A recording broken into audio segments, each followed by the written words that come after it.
Welcome to True Basketball. I'm going to talk about Wemby. I'm going to talk about Brunson. I'm going to talk about what I saw. I'm going to talk about what the media has been saying from the beginning of the year. And I really like the Skip Bayless analysis.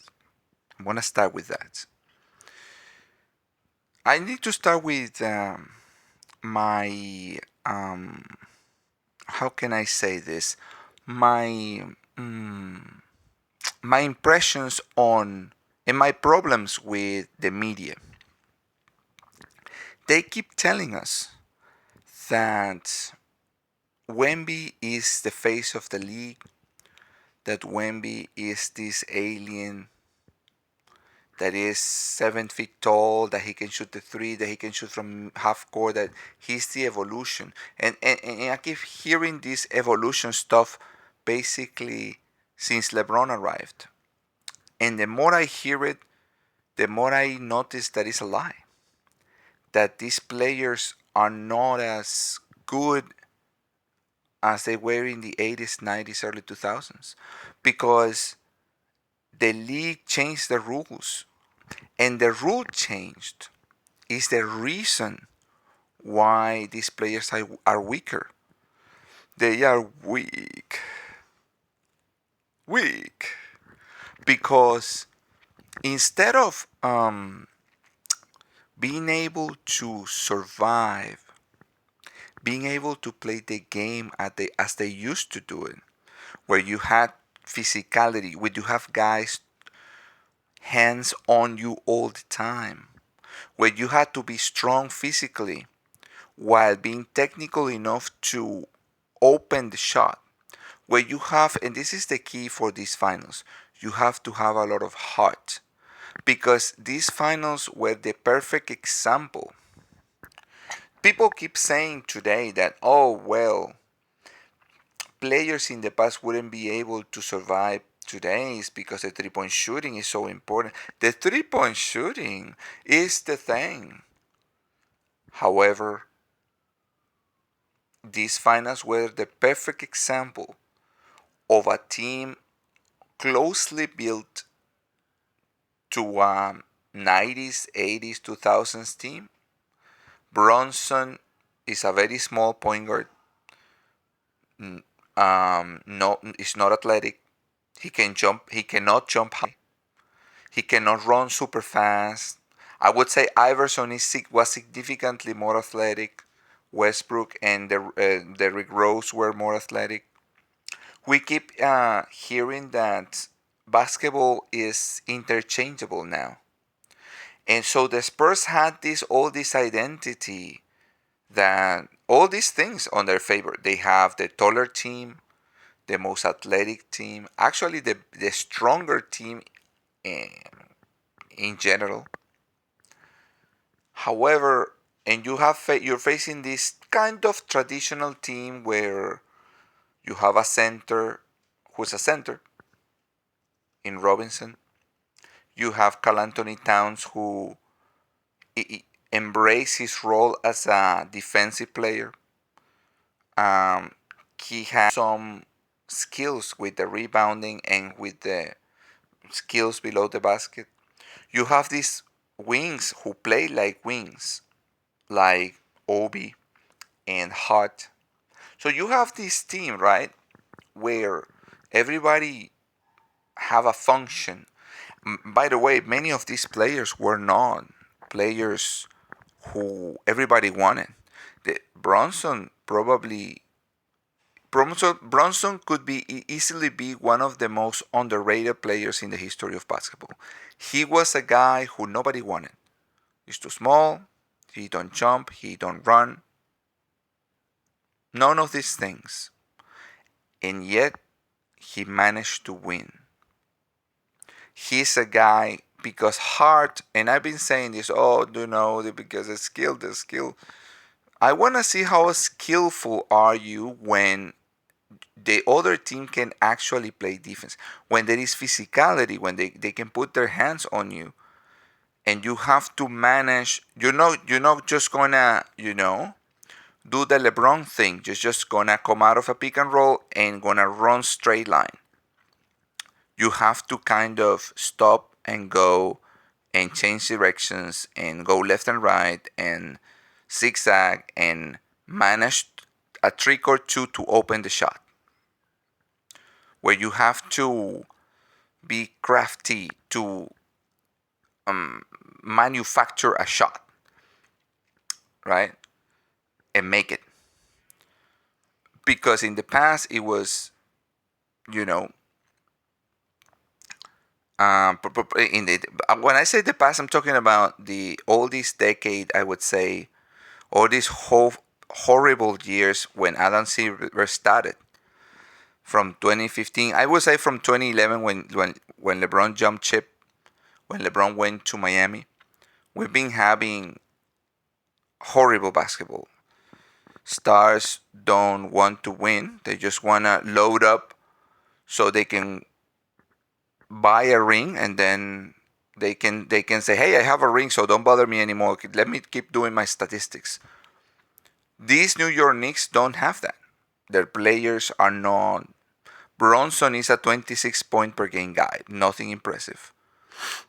Towns this year didn't average anything absurd or anything. These are guys who don't do statistics. They just play basketball. They just defend, run, get the rebound.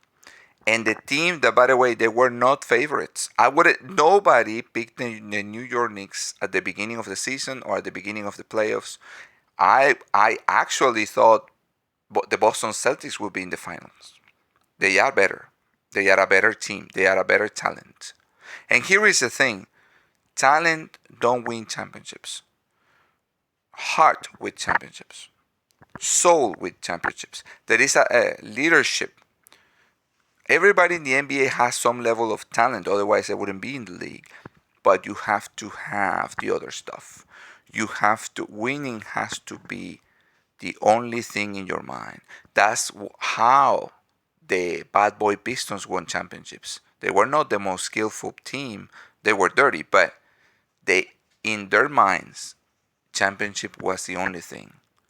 The Detroit Pistons with Ben Wallace, with both Wallaces, they were not the most talented team, but winning was the only thing in their minds. So this team is very similar to those. I think we came back on time. I always compare the Steph Curry, LeBron era, the Adam Silver era of 2011 to, I would always say till the Raptors championship 2019, and still, because the league is still weak. I compare it to the 60s because the league changed, the league was interested in doing a lot of statistics, and we saw crazy statistics that meant nothing. And now I think it feels like we are entering the 70s again, with the New York Knicks winning the championship, where supposedly the super player Wemby, similar to Wilt, was beaten by a team that didn't have anywhere closely to the talent around him or his talent, and they still managed to beat him because they have more of the stuff that wins championships. More mentality, more desire, more winning. And the New York Knicks proved they had a lot of heart. They didn't have the bigger team, but they have the stronger team. Physically, not physically, I would say they were tougher than the Spurs. The Spurs were bigger, were position by position the stronger, taller team, but they were not tough like New York. We need that in the league again. I think, like Stephen A. said, I agree with him. For the league, this was very important. Now we're going to have a league of teams that understand that. I mean, shooting threes is not a thing. You have to be tough enough to survive the physicality. Otherwise, and I said it then, I said it now. I always said it. Threes don't. You don't score the threes when there is tough defense. You don't. They don't fall with the ratio that 33% and that a guy with the computer at the office keeps saying that the manager keeps saying that is the key to win championships. No, you don't score threes at that rate when there is hand check and when there is defense. That's why in the 80s, 90s, 2000s, that wasn't a thing. There were great three-point shooting teams. The Chris Mullin team was a very great three-point shooting team. The Steve Nash Suns were a great three-point shooting team, and they didn't win championships because you need the other stuff. You need a real center. You need to get to the paint. You need to, score your free throws. You need to grab the rebounds. How many times have we seen teams losing the rebounding battle, and the Spurs lost it? The New York Knicks won the championship due to rebounding. That second rebounding, that extra shot, that offensive rebound, not allowing Wemby to get to the paint. That's how they won. Now, Brunson proved first that his era is weak. Weak. And that the smaller guy was able to dominate the supposedly more talented bigger guys. Now, he is one of the great players of all time, but he was not supposed to be this player. But in the playoffs is when we see who's who, right? And now I'm going to talk about Wemby. Wemby, I said it at the beginning of the year, and I said it to someone who was like basically plugged into the matrix, plugged into ESPN and the media.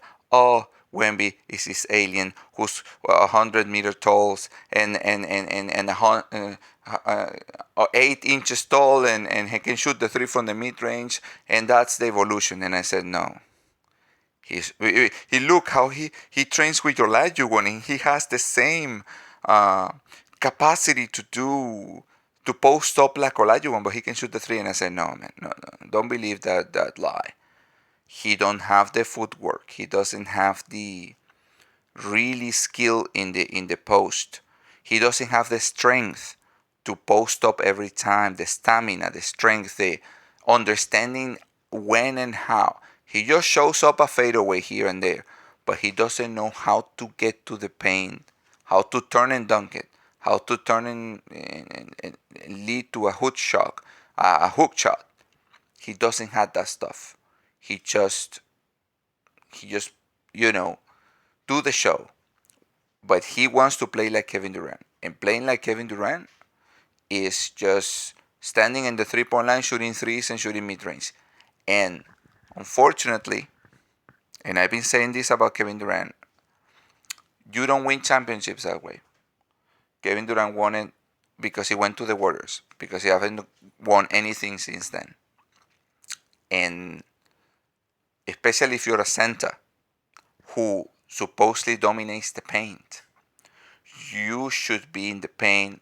Where is your... Wemby has exactly the same size and characteristics as Kareem Abdul-Jabbar. Where is your skyhook? Where is your bank shot like Tim Duncan? Where is your dream shake where you can turn left and right, a hook shot, a fadeaway, up and under like Hakeem? Where is your strength, to face at someone like Shaq or Carmelo? Wemby struggled against Hartenstein, who is a role player who jumped from team to team because he's not talented. And he found a place in the Thunder because the Thunder have talent, they didn't have size. That's it. But he's not Carmelo.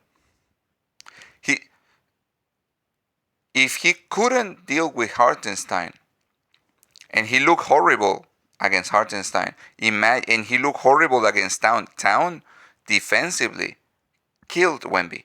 Wemby didn't do anything in the last 3 games. He looked horrible. Even when they won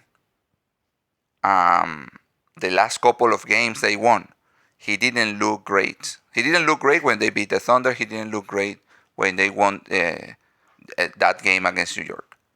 He didn't look great in the fourth quarter. He choked. But he's young. I understand. But there are things that have nothing to do with age. Have to do. Tim Duncan won the championship at the age of 22. Kawhi won the championship. Kobe, Magic, very young. But the fundamentals, he doesn't have them. The mentality, the understanding that, okay, I'm, 7'5", 7'4", or whatever. I'm capable of finish this game. We're winning by 29 points, right? And the other team is closing in. Let's do something. Give me the ball in the post 3 or 4 times, and I'm gonna get, I'm gonna just get a couple of. I just need a couple of shots from the post and finish this thing. I'm gonna pound them on the post and finish this thing with my sky hook or with my bank shot. Or no, he doesn't have that, and it doesn't matter how big you are. 3-point shooting is a tool, and it's a low percentage shot, especially if you're a center. You have to dominate as a center, and he didn't. So congratulations to New York Knicks. You are showing the NBA and the media, and I loved what Stephen A. said. Thanks to the New York Knicks, we're going to have a league where winning and building a team the right way, building a team with players who not necessarily are super duper talented, but they offer winning intangibles to the mix. It's more important, and it's going to get you closer to the championship than, having all the talent in the world, but you don't have a heart. You don't have the championship stuff. Where is your championship mentality? And we'll see what happens with Wemby, but we saw the real Wemby now. He is not the Michael Jordan that everybody's saying in the media. He's not the historical best center future we've never seen before, the media keeps telling us. Let's see what he is, but he's just a tall guy who likes to shoot threes. And thanks to York, because you proved the point. You need heart to win.